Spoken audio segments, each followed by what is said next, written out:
वही मुबारक माली का वाकया आ गया और आपने इन वाकयात के ऊपर गौर करना है, गौर व फिक्र करना है। नूह है, उनका बाग है अंगूरों का, और उन्होंने एक माली रखा हुआ है मुबारक नामी, उसको कहते हैं फल लेके आ, अंगूर तोड़ के, अंगूर लेके आता तुरश, फिर फल लेके आ, अंगूर लेके आया गला हुआ, फिर फल लेके आ, अंगूर लेके आया बेजायका। ऐ मुबारक, तुझे अपने बाग का माली रखा हुआ है, जब भी तुझसे फल मांगता हूं कभी गला हुआ ले आता है, कभी सड़ा हुआ ले आता है, कभी बेजायका ले आता है, कभी कच्चा ले आता है, कभी ज्यादा पका हुआ ले आता है। तू अच्छा बागबान है। उसके जुमले की अगर एग्जैक्ट ट्रांसलेशन की जाए ना, अरबी जुबान से अगर आप ट्रांसलेशन करें तो उस जुमले का मतलब यह है, ए मालिक, ए नूह को कह रहे हैं मुबारक, ए मालिक, आपने मुझे बाग का रखवाला रखा हुआ है, चखवाला नहीं रखा हुआ, कि आपने मुझे बाग की पानी देने के लिए उजरत दी है, मुझे ये इजाजत नहीं थी दी कि इसको चख भी लिया करो। मुबारक, तूने कभी इस बाग का फल नहीं चखा? नहीं ऐ मालिक, मैंने आज तक जब से इसकी बागबानी कर रहा हूं, मैंने आज तक इसके अंगूर का एक खोशा भी नहीं चखा, क्योंकि मैं आपसे उजरत पानी की लेता हूं। मुबारक के दिल को चोट लगी और नूह के दिल को चोट लगी। कहने लगा, मुबारक, क्या दुनिया की पुश्त के ऊपर ऐसे नेक लोग भी मौजूद हैं? मुबारक कहने लगा, इसमें नेकी और तकवा क्या है, ये तो मेरा हक है और मेरे ऊपर फर्ज है कि जो मेरी ड्यूटी है मैं उसे पूरा करूं। नूह कहने लगे, अल्लाह की कसम, मैं अपनी बेटी के रिश्ते की वजह से बड़ा परेशान था और चाहता था कि कोई मुत्तकी मुझे मिल जाए और मैं पूरी दुनिया फिराऊं। तेरे से ज्यादा मुत्तकी किसी को नहीं देखा, तू गुलाम है, तू मेरा मुलाजम है, लेकिन मैं आज तुझसे दरखास्त करता हूं कि अपनी बेटी का रिश्ता पेश करता हूं, उससे निकाह कर ले। और मुहद्दिसीन ने लिखा कि मुबारक इतना नेक बाप था कि उसके नेकी के असरात और इस नेक नीयती की बुनियाद पे किए हुए रिश्ते का नतीजा इतना उम्दा निकला, बच्चा पैदा हुआ, उसका नाम अब्दुल्ला रखा। और यही अब्दुल्ला इब्ने मुबारक हैं जो फन्ने हदीस के भी इमाम हैं और जिहाद के भी इमाम हैं और फिकाहत के भी इमाम हैं और दयानत के भी इमाम हैं और सखावत के भी इमाम हैं। अजीबो गरीब जिंदगी के हामिल हैं। एक निकाह जो खौफ खुदा की वजह से हुआ, उस निकाह के नतीजे में अल्लाह रब्बुल इज्जत ने उम्मत को ऐसा तोहफा दिया।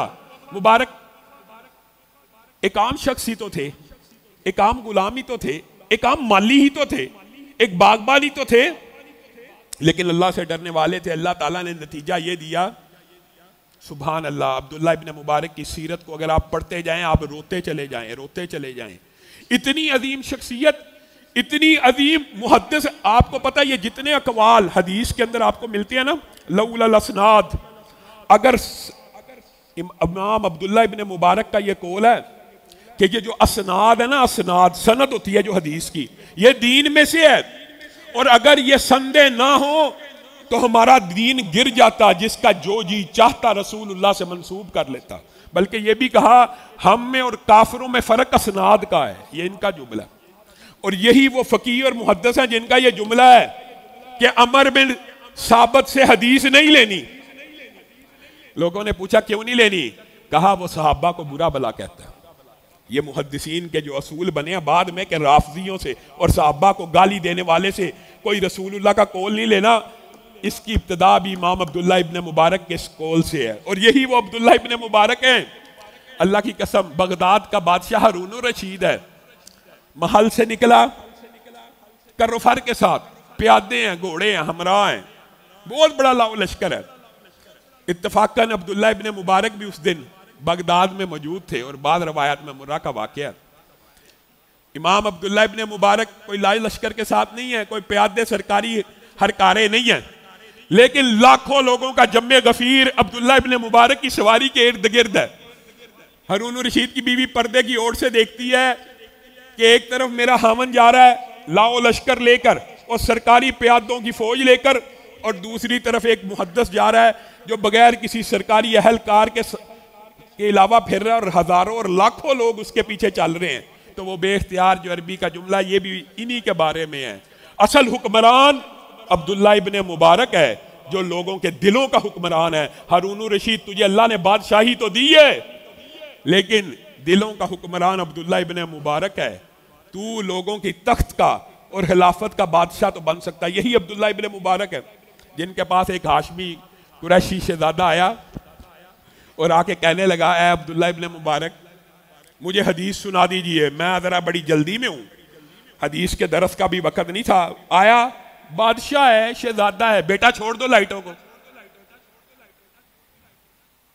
शहजादा आके रिक्वेस्ट कर रहा है, आके पूछ रहा है, मुझे हदीस बता दीजिए, जल्दी जल्दी जल्दी जल्दी। इमाम अब्दुल्ला इब्ने मुबारक ने कहा, मैं हदीस की ये तहकीर नहीं कर सकता। बादशाह वक़्त, इलाके का मजिस्ट्रेट अथॉरिटी वाला, जब वो शहजादे को पता लगा कि ये अब्दुल्ला इब्ने मुबारक से तो मैं बगैर दरस के टाइम के नहीं सुन सकता, उठा तो इमाम अब्दुल्ला इब्ने मुबारक फौरन उसके पीछे उठे, उसके घोड़े की महार पकड़ ली, अदब से, एहतराम से कि हाकिम है। वो शहजादा कहने लगा, ये क्या करते हैं? हदीस रसूल का तकादा किया वो तो ना सुनाई, और अब घोड़े की मुहार भी पकड़ रहे हैं और पाँव में नालैन भी डाल रहे हैं, ये क्या दोनों बातों में फर्क है? कहा, तेरे लिए ये इतने अजीम मुहद्दिस थे, अपने बदन को तो हकीर कर सकता हूं, अपने जिस्म को तो हकीर कर सकता हूं, लेकिन तेरे लिए रसूलुल्लाह की हदीस को हकीर नहीं कर सकता। और सिर्फ मुहद्दिस नहीं थे, कुर्बान जाए मुजाहिद भी थे। और जिहाद का वक़्त आया, बादशाह वक़्त को जिहाद के सिपाहियों की ज़रूरत पड़ी, तो इन्होंने एक लेटर फुदैल बिन अयास को मक्का में लिखा था। ये अरबी की सबसे मशहूर नज़म है, वो भी इन्हीं की है। या आबिदल हरमैनी लौ अबसरतना लक़द अलिमता इन्नका फिल इबादति तलअबू। ए हरमैन के इबादत गुजारो, ए मक्का और मदीना के जाहिदो, ए मक्का मदीना और हरमैन में सजदे करने वालों, या आबिदल हरमैनी लौ अबसरतना, अगर तुम हमें देखो जिहाद फी सबीलिल्लाह करते हुए। ये मुहद्दिस है, कह रहा अगर तुम हमें देखो जिहाद फी सबीलिल्लाह करते हुए तो तुम्हें पता चले ये जो इबादतें करने के लिए हरमान में बैठे हुए, ये खेल कूद के अलावा कुछ भी नहीं है। मैं और आप, हमसे अल्लाह ताला ने 5 वक़्त की नमाज का तकादा किया, हमें यही बहुत बड़ा जिहाद लगता है और यही बहुत बड़ी बात लगती है। और इमाम अब्दुल्ला इब्ने मुबारक कहते हैं, ये जो नमाजें तुम हरमैन में पढ़ते हो और जाहिद और सूफी, और इस वक्त जिस वक्त जिहाद फी सबीलिल्लाह की जरूरत है, वहां मस्जिद और खानकाहों को नहीं छोड़ रहे। तुम्हें क्या पता, तुम्हारी इबादतें अगर तुम गौर करो तो जिहाद फी सबीलिल्लाह के सामने खेल और कूद और तमाशा है। तुम अपनी आंसुओं को गिराते हो, अपनी आंखों से, अपने चेहरों को तर करते हो अपने आंखों के पानी से, और हम मुजाहिद फी सबीलिल्लाह अपनी गर्दन के खूनों से अपनी दाढ़ियों को तर करते हैं। तुम क्या हो? तुम्हारे घोड़े वहां पे नादो नाम में पलते हैं और हमारे घोड़े की एड़ियों से आग निकलती है, और तुम अगरबत्तियों और खुशबुओं और मुअत्तर चीजों को अपने जिस्मों पे लगाते हो, और तुम्हें क्या पता हमारा अतर गर्दो गुबार है कि रसूलुल्लाह सल्लल्लाहु अलैहि वसल्लम ने फरमाया था, जिस जिस्म के ऊपर जिहाद फी सबीलिल्लाह का गर्दो गुबार लग जाए उसको जहन्नुम की आग से महफूज कर दिया जाता है। और तुम वहां पे अपने आप को बैठ के जिंदा रखने की ख्वाहिश रखते हो। हकीकत में उठाओ कुरान और पढ़ो, शहीद फी सबीलिल्लाह जिंदा है। ये पूरा हाथ लिखा। इमाम फुदैल रोना शुरू हो गया और कहा, हाँ, जिस वक़्त हदीस की ज़रूरत थी उस वक़्त हदीस का इमाम था, जिस वक़्त जिहाद की ज़रूरत पड़ी उस वक़्त जिहाद का इमाम बन गया। और जब पहली जंग हुई, ये इमाम अब्दुल्ला इब्ने मुबारक की सीरत को अल्लाह के लिए पढ़ा कीजिए कि हर फील्ड का इमाम। जिहाद फी सबीलिल्लाह में अव्वल अरबों में ये होता था कि मुकाबला 1 to 1 होता था। रूमी निकला, उसने दावत दी, मुजाहिद निकला, शहीद हो गया। दूसरा निकला, 6 मुजाहिद लगातार शहीद हो गए। अब जो सिपा सलार होता है, जो बड़ा लश्कर का जनरल होता है, वो ज़ाहिर अपने सिपाहियों के ऊपर भरोसा करता है। उसने पुकारा, है कोई अब मेरे से मुकाबला करने वाला? इमाम अब्दुल्ला इब्ने मुबारक ने अपने साथियों को कहा, वक्त आ चुका है कि इसके साथ अब मैं लड़ूं। लोगों ने कहा, अगर आप ही शिकस्त खा गए तो हौसले तो पस्त हो जाएंगे। कहा, हरगिज नहीं। अल्लाह से दुआ की, अल्लाह मुझे इसके ऊपर गालिब कर देना। गए, एक बार में उसका सर उसके तन से जुदा किया, ललकारा। 6 मुजाहिद शहीद हुए थे, 6 मरतबा ललकार मारी, 6 काफिरों को जहन्नुम वासिल किया। मुसलमानों ने खुशी से नारे लगाना शुरू किए। और मुस्तजाबुद दावात कितने थे?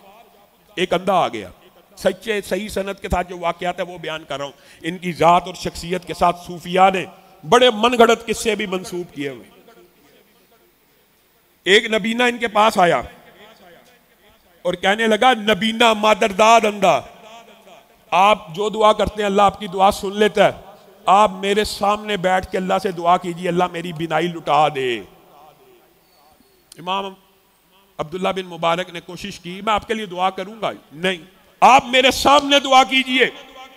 इमाम अब्दुल्ला बिन मुबारक उसी वक्त सजदे में पड़ गए और रो रो के अल्लाह से दुआ करने लगे, अल्लाह इस बंदे का तेरे बारे में गुमान ये है कि तू मादरजाद अंधों की बिनाई लुटा देता। मैं अब्दुल्ला बिन मुबारक तेरे सामने ये सिफारिश करता हूं, ऐ अल्लाह इस बंदे का गुमान पूरा कर दे। उसी वक्त बिनाई वापस आ गई। ऐसा मुस्तजाबुद्दावात और ऐसा तबीब और हकीम। एक शख्स को 7 साल से कैंसर का फोड़ा था। ऐसा फोड़ा, उस वक्त उसको कैंसर तो लफ्ज नहीं था, नासूर कहा करते थे, जो हर वक्त रिश्ता ही रहता है, जिसका खून बंद ही नहीं होता। इमाम अब्दुल्ला बिन मुबारक के पास आके कहने लगा, इमाम साहब दुआ कर दीजिए, इसका कोई इलाज आपकी नज़र में है? कहा हाँ है, इसका इलाज मेरी दुआ में नहीं। ऐसे हकीम और तबीब और ज़हीन है। क्या कहा इलाज है? कहा जो ला इलाज मर्द हो उसका एक ही इलाज है, जा किसी ऐसे मकाम पे चला जा जहां पे लोगों को पानी की ख्वाहिश है, वहां पे कुआं खुदवा, वहां पे चश्मा खुदवा। मुझे अल्लाह के रब से, मुझे अपने रब से उम्मीद है, मुझे अपने रब से उम्मीद है, अरश के रब से उम्मीद है कि जिस वक्त वो चश्मा फूटेगा वहां से पानी निकलेगा, तेरा ये खून बंद हो जाएगा। उस शख्स ने ऐसा ही किया। जिस वक्त पानी फूटा हमेशा के लिए वो जहम मुंदमिल हो गया। और इन्हीं के बारे में 2 हाबे सही सनद से साबित है। एक शख्स को हाब आई, इमाम अब्दुल्ला बिन मुबारक फोत हो गए, आपका क्या बना? कहा वो जो हदीस के लिए सिर्फ सफर किया था ना, आपको पता ही इनकी जिंदगी में भी वही वाकया जो बकी बिन मखलद का वाकया, कि इन्होंने भी 40 सिर्फ हदीसें याद करने के लिए जेल खाने में जा जाके मुश्किल से अपने उस्ताद रबी से 40 हदीसों को सुना और कहा कि वो जो हदीस के लिए सफर किया था, उस एक सफर की वजह से अल्लाह ने मुझे माफ कर दिया। एक सफर की। एक दूसरे शख्स को ख्वाब आया उनके फोत हो जाने के बाद कि अब्दुल्ला बिन मुबारक ख्वाब में आए हैं, और शख्स ने पूछा क्या बना? तो अब्दुल्ला इब्न मुबारक ने कहा अल्लाह ताला ने बड़ा इकराम किया, बड़ी मेहरबानी की, बड़ी इनायत की, और मुझे जन्नत में बड़ा ऊंचा मकाम दिया, लेकिन मैं रश्क करता हूँ। रश्क भी तो होता है ना, कि मेरे घर के सामने एक लुहार रहा करता था, वो भी फोत हो गया, और जब वो जन्नत में दाखिल हुआ अल्लाह ताला ने उसे मेरे से एक मकाम ऊपर दे दिया। अब वो शख्स जिसने ख्वाब देखी है वो परेशान है। अब्दुल्ला इब्न मुबारक और एक लुहार ऊपर चला गया। इन्नमल अमालु बिन्नियात, अल्लाह का खौफ हो, सिर्फ अल्लाह का खौफ हो, अल्लाह का डर हो, तो कई मरतबा ये नतीजे भी निकलते हैं। इतना अजीम इमाम एक बंदे की ख्वाब में आ रहा है, वो बंदा स्ट्रगल मेहनत करता हुआ उस लुहार के घर पहुंचा। उसकी बीवी से पूछा क्या माजरा है? कहा मेरा हामन कोई बहुत बड़ा मुत्तकी और नेक शख्स नहीं था, लेकिन उसमें 2 आदतें, अब तूने मुझे ख्वाब सुनाई है तो मेरे जहन में आती हैं 2 बातें, सिर्फ 2 बातें। एक बात ये थी कि लोहा कूट रहा होता था, जब अजान की आवाज आ जाती थी, अगर उसका हाथ कंधे के पीछे होता था, अजान की आवाज आ जाती, अल्लाह अकबर का नारा पड़ जाता, तो वो हथौड़ा आगे की तरफ नहीं था रखता, पीछे की तरफ फेंक के नमाज के लिए निकल जाता था लुहार। और दूसरा, सारा दिन मेहनत करने के बाद इमाम अब्दुल्ला बिन मुबारक जब सारी रात इबादत के लिए खड़े होते थे, सारी रात, तो उनकी शम्मा को और उनके दिए को टिमटिमाते हुए देखता था और हसरत से मुझे कहता था, ए काश अल्लाह मुझे रिज़्क कमाने से इतनी मोहलत दे दे, मैं अब्दुल्ला इब्न मुबारक की तरह इबादत करूं, मैं अब्दुल्ला इब्न मुबारक की तरह इबादत करूं। सिर्फ नीयत है, की नहीं है। ख्वाब आई अब्दुल्ला इब्न मुबारक से एक दर्जा ऊपर चला गया। ख्वाब हुज्जत नहीं होते, लेकिन सही सनद और सिका शख्स ने ख्वाब देखी है तो आपके लिए और मेरे लिए दीदा बीना तो होनी चाहिए, हमारे लिए इबरत तो होनी चाहिए। मैं और आप किस खेत की बोली है? और खौफे खुदा, अगर इस रमजान में मैंने और आपने, मेरी बहनों बेटियों ने वो ना अपनाया जो अल्लाह को मतलूब है, तो समझे रमजान दाया चला गया। कल आपके सामने हदीस रखी है, गारत हो गया, बेईमान है वो, उसके लिए हलाकत है, उसकी दाग खाक आलूद हो जिसने रमजान का महीना पाया, अपने आप को जहन्नुम से आजाद ना करवाया। एक हदीस बयान करके अपनी बात को खत्म करूंगा, हजरत सोबान की, आप सब ने सुनी हुई है। कल नेकियों के तहामा पहाड़, चमकदार नेकियां लेके लोग आएंगे, चमकदार नेकियां, और उनको अल्लाह ताला हवा मंसूरा नहीं, उसको गर्दो गुबार और हल्की फुल्की हवा की तरह कर देगा। इतनी इतनी भारी नेकियों को, एक तिनके के बराबर उनका वजन नहीं निकलेगा। साहबा ने रसूलुल्लाह से पूछा कौन लोग होंगे? ये आप जैसे ही होंगे, आपके सामने अल्लाह से डरते होंगे। अल्लाह के डर का ये मतलब नहीं है कि अल्लाह के बंदों के सामने तो अल्लाह से डरो और उस खालक से डरो ही ना। ये वो बंदे होंगे जो लोगों के सामने अल्लाह से डरते होंगे। हाजी साहब, डॉक्टर साहब, अल्लामा साहब, मौलवी साहब, मैं और आप सब अपने गिरबानों में जान के लोगों के सामने नमाज पढ़ रहे हैं, लोगों के सामने इबादत कर रहे हैं, लेकिन जब भी तन्हाई में मौका मिला अल्लाह की हदूद को बमाल कर दिया। डरना तो तब था जब रात में अकेला, डरना तो तब था मेरी बहन बेटी ने जिस वक्त वो घर में अकेली, अगर उस टाइम मोबाइल खोल के चैटिंग कर रही है और उस वक्त मैं और आप फाशी और यानी के गद्दे प्रोग्राम देख रहे हैं, तो वक्त वो है अल्लाह से डरने का। इस मस्जिद में बैठ के कौन बेहया मोबाइल के ऊपर गंदी चीज देख सकता है? यहां पे तो एक दूसरे से डर रहे हैं, यहां पे तो एक दूसरे की हया मौजूद है। असल डरने का मकाम वो है जब तुम तन्हा हो, और अगर इंसान तन्हाई अपनी पकीदा कर ले और तन्हाई में अल्लाह से डर जाए तो समझे आपने रमजान का रोज़ों का मकसद पा लिया। अल्लाह रब्बुल इज्जत जो कहा गया, जो सुना गया, उसको समझने की तौफीक है।